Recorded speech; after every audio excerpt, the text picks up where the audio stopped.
So, there were widespread protests across Canada this week by parents who are concerned that their children are being indoctrinated into a gender cult, into pseudoscientific, unfalsifiable claims about something that they're calling gender.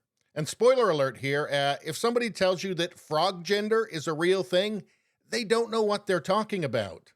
But not only that, they're demanding that schools should have to inform them if their children are changing pronouns, changing gender. This is crucial information about a child's health that obviously the schools have a moral obligation to inform the parents of. Never mind facilitating this process. But what do we get from Justin Trudeau? Well, he wrote this: "Let me make one thing very clear.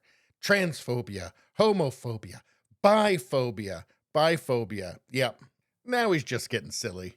But anyway, it continues, "We strongly condemn this hate and its manifestations, and we stand united in support of all of the letter Canadians across the country. You are valid and you are valued."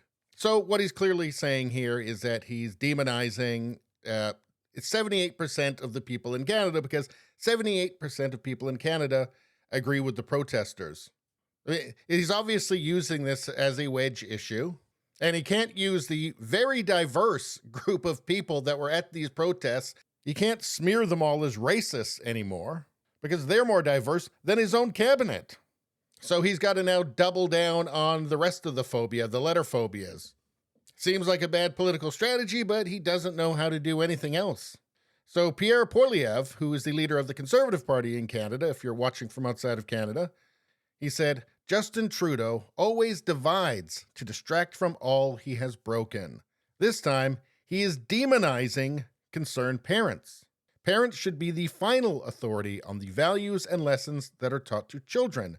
Trudeau should butt out and let parents raise their kids." So he's saying Trudeau always divides.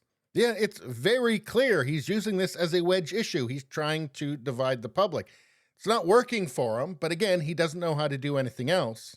And I thought this response from this Canadian Liberal MP and minister was highly instructive into the thought patterns of Canadian leftists, of both the media elite in Canada and also left-wing politicians in general. He said, "Poilievre, you are scaring the living daylights out of vulnerable young people that need our support so you can play US-style politics here at home. Stop it. You are turning Canadians against one another for your political gain." Really? Because in his tweet, I don't see him actually demonizing anybody or criticizing anybody other than Justin Trudeau. He's not calling anybody an ist or a phobe or anything like that. That's Justin Trudeau doing that, just throwing these blanket accusations out. It's almost like these people mean the opposite of what they say 100% of the time. He's talking about scaring the living daylights out of vulnerable young people. And yes, many young people are vulnerable, and we just have a disagreement on what they're vulnerable to. I mean, Poilievre is concerned that they're vulnerable to a gender cult. Because, after all, it is just simply a fact that this modern redefinition of gender is a pseudoscientific, unfalsifiable, abstract idea that must be taken on faith. And faith is the sole proof and justification for its existence. If somebody says there's something, you must believe them. And that's it. They said it. It's true. This isn't real, people. That cannot be the basis for a society-wide social experiment on an entire generation of children. It's not only insanely reckless, it's sociopathic. You don't know what effect this is going to have on the psychology of a generation of children. You don't know what it's going to be in a year or 5 years or 10 years or 20 years. And you simply can't expect a nation's parents to buy into your article of faith, which is all that it is.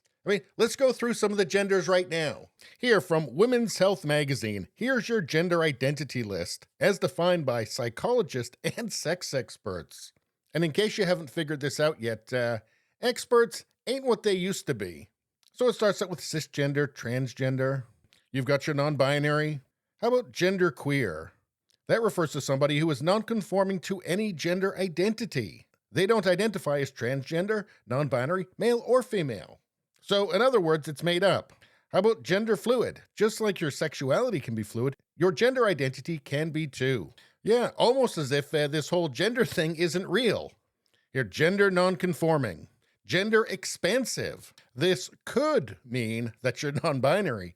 It could also mean that they're cisgender and simply don't identify with many gender stereotypes.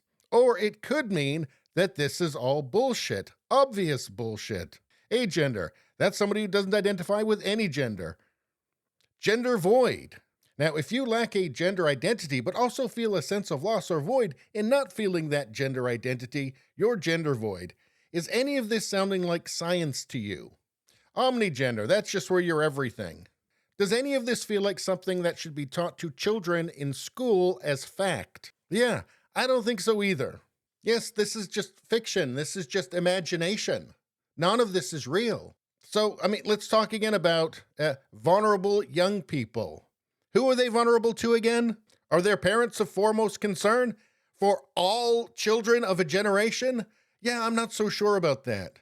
And as for this play US-style politics, I must be living in an alternate reality here. This calling everybody a phobe and an ist and whatnot, this is straight out of the Democratic playbook. This is everything that they do. This is what Joe Biden does. This is what every U.S. Democrat Party politician does 24/7. It is straight out of US-style politics. Again, I refer you to POILIEVRE's tweet. He's not demonizing anybody there. He's criticizing Justin Trudeau, and that's it. And Justin Trudeau has well earned that criticism, I might add. And here, you are turning Canadians against one another for your political gain.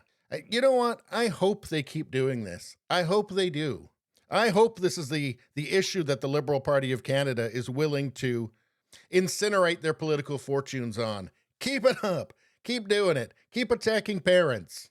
Keep pretending that your adversaries are doing what you're actually doing, because it's become so obvious now that Canadians are actually waking up. Anyway, that's all I got to say about that. Please subscribe, like, and share. Sharing really helps me out. I thank you for that. I will see you next time.